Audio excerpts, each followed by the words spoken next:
আউযু বিল্লাহি মিনাশ শাইতানির রাজিম। বিসমিল্লাহির রহমানির রহিম। সূরা আবাসা মাক্কি যুগের শেষ দিকে নাযিল হয়।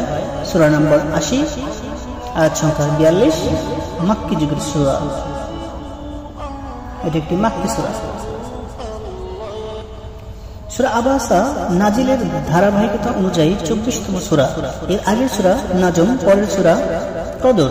কুরআন মাজিদের বিন্যাস অনুযায়ী এটি 80 নম্বর সূরা।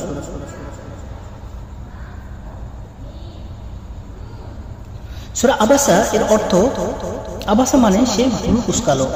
সে বলতে রাসূলুল্লাহ সাল্লাল্লাহু আলাইহি ওয়াসাল্লামকে বোঝানো হয়েছে। সূরার 1 নম্বর আয়াতে আবাসা শব্দ থেকে এর নামকরণ করা হয়েছে। সূরা আবাসার মেজর থিম তিনটি: 1. অন্ধ সাহাবীর আগমনে বিরক্তি, 2. মানুষের স্বভাব অকৃতজ্ঞতা, 3. নিজের সৃষ্টি রহস্য ও খাবারের দিকে মনোযোগ দেওয়ার উপদেশ। সূরা আবাসাকে 3টি সেগমেন্টে ভাগ করা হয়েছে। প্রথম অংশে মৃদু তিরস্কার।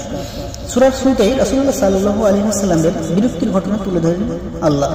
এরপর তার নবীকে জানিয়ে দেন এমনটা যেন আর কখনো না হয়।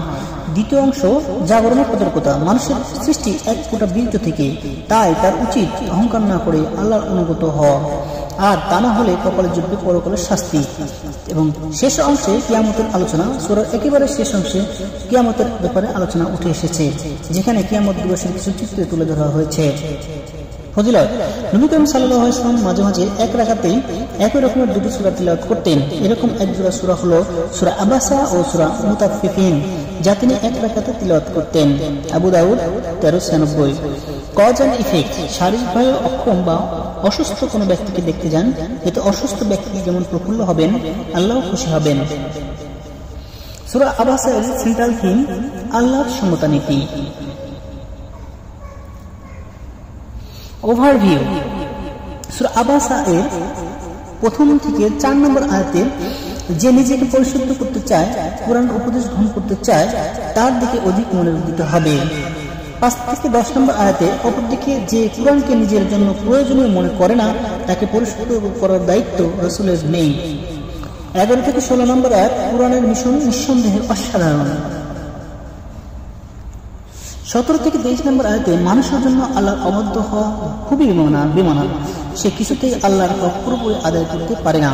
আল্লাহর 24 থেকে 32 আল্লাহর বান্দাদের উপর তার কিছু অনুগ্রহের কথা আলোচিত হয়েছে।